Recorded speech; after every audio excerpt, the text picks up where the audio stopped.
పిత పుత్ర పవిత్రాత్మ నామమున ఆమేన్. జ్ఞానవాణి ప్రేక్షకులకు శుభోదయం. ఈనాడు మనమందరము తల్లి తిరుసభతో కలిసి పునీత డొమినిక్ గుజ్మాన్ గారి పండుగను జరుపుకొనుచున్నాము.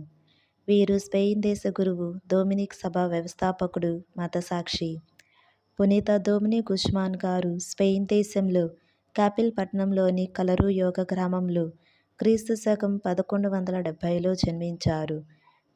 వీరు గురువుగా పనిచేస్తున్న తమ మేమగారి వద్ద ఉండి విద్యాబుద్ధులు గడించారు. తమ 14వ ఏట పలన్షియా విశ్వవిద్యాలయంలో చేరి ఉన్నత విద్య అభ్యసించారు. పట్టుదలతో, శ్రద్ధతో తత్వశాస్త్రం, వేదాంత విద్య 10 ఏళ్లు చదివి పండితుడయ్యారు. సాహిత్యం బాగా వచ్చు. వారు పరిశుద్ధత, దాతృత్వంకు ప్రాధాన్యతనిచ్చేవారు. అందుకే కాబోలు తమ విలువైన వస్తువులు తెగనమ్మి ఆ రాబడితో పేదలకు, అనాథలకు అన్నదాన కార్యక్రమాలు నిర్వహించారు. గురువు కావాలన్న కోరికతో తత్సంబంధిత శిక్షణ పొంది ఉస్మా నగర బిషప్ డిగోడి అజోవోదో గారి హస్తాల మీదుగా క్రీస్తు శకం 1199లో గురు పట్టాభిషిక్తులయ్యారు. కఠిన కట్టుబాట్లతో స్థానికంగా నెలకొని ఉన్న పునీత బెనడిక్ట్ సభకు సుపీరియరుగా నియమితులయ్యారు. కాపిల్ రాజ్యరాజు తన కుమారుని పెండ్లి డెన్మార్కులో జరిపించడానికి నిశ్చయించాడు. కాన స్థానిక బిషప్ డిగోడి అజోవోదో గారిని ఆహ్వానించారు. బిషప్ గారితో పాటు తోడుగా ఫాదర్ డొమినిక్ గారు సైతం క్రీస్తు శకం 1204లో బయలుదేరి వెళ్లారు. మార్గమధ్యంలో వారు ఫ్రాన్స్ దేశంలోని లంగుడొన్క్ పట్టణం చేరుకున్నారు. అక్కడ క్రైస్తవ మతంకు విరుద్ధంగా చెప్పబడుతున్న దుర్బోధలు, తప్పుడు సిద్ధాంతాల పట్ల బహుగా దుఃఖించారు. అల్బిజెన్షియస్ మతశాఖ వారు ప్రజల్ని పెడతోవ పట్టిస్తున్నారు. వారు యేసు ప్రభు మేరీమాత గర్భాన జన్మించలేదని బోధించారు.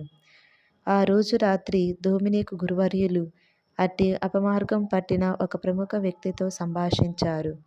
తెల్లవారిందాక చర్చించిన మీదట అతడు కథోలిక సిద్ధాంతాల్ని పూర్తిగా విశ్వసించాడు. ఈ ఫలితమైన సమావేశ స్ఫూర్తితో ఫాదర్ డొమినిక్ గారు అక్కడే తన వేద ప్రచారాన్ని కొనసాగించారు. క్రీస్తు నిజమైన దేవుడు, నిజమైన మనిషి అని సువార్తమానాన్ని గట్టిగా వినిపించారు. అల్బిజెన్షియస్లతో పోరాటంకు దిగి తప్పుడు బోధలతో తిరుగాడుచున్న ప్రముఖ బోధకుల సమూహాన్ని పట్టుకొని వారి తప్పుడు అభిప్రాయాన్ని ఉతికి ఎండగట్టారు. వారిలో హృదయ పరివర్తన తేగలిగారు. పునీత డొమినిక్ స్వాముల వారు క్రీస్తు శకం 1214లో తైలాస్ పట్టణం వెళ్ళి తన సేవా నిమిత్తం ఎంతో ఆర్థిక సహాయాన్ని పొందగలిగారు.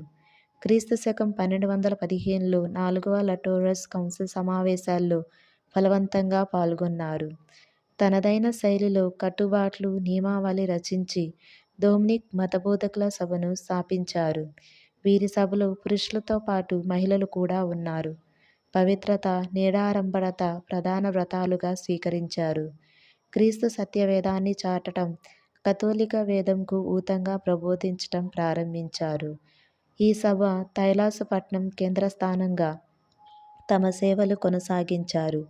యూరప్ ఖండంలో క్రైస్తవ మతాన్ని అల్బిజియన్స్లు భ్రష్టు పట్టిస్తున్న తరుణంలో శ్రీసభకు కుడిభుజంగా 13వ శతాబ్దంలో డొమినిక్ సభ ప్రధాన పాత్ర పోషించింది. అపోస్తల తరహాలో సువార్త ప్రచారం చేశారు. పునీత డొమినిక్ తన శిష్యుల్ని యూరప్ అంతటా పంపిస్తూ మనం వాక్య విత్తనాన్ని వెదజల్లాలి, కూడబెట్టుకోకూడదు అని చివరి సందేశంగా చెప్తుండేవారు. వారి సభ స్పెయిన్, ఫ్రాన్స్, ఇంగ్లాండ్, ఇటలీ మున్నగు దేశాల్లో విస్తరించింది. వారి సభకు పునీత డొమినిక్ గారిని సుపీరియర్ జనరల్గా క్రీస్తు శకం 1220లో 3వ హొరోనియస్ పోపు గారు నియమించారు. వారి సభ తొలి సర్వ సభ్య సమావేశంలో అదే సమయంలో బోల్నా నగరంలో నిర్వహింపబడింది. వారు ఆ నగరంలోని క్రీస్తు శకం 1221 ఆగస్టు 6వ తేదీన పరలోక ప్రాప్తి నొందారు. హంగరీ దేశంలో సువార్త ప్రచారం చేసేటప్పుడు తీవ్ర వ్యాధికి గురై తిరిగి తమ ప్రధాన కార్యాలయం చేరుకొని పరమపదించారు. అప్పుడు వారికి 51 సంవత్సరాలు. పునీత డొమినిక్ గారి సభ వారు ఇంగ్లాండ్లోని ఆక్స్ఫోర్డ్లో అనేక విద్యాలయాలు స్థాపించారు. కాలక్రమంలో అవి ఆక్స్ఫోర్డ్ విశ్వవిద్యాలయంగా ప్రసిద్ధి చెందాయి.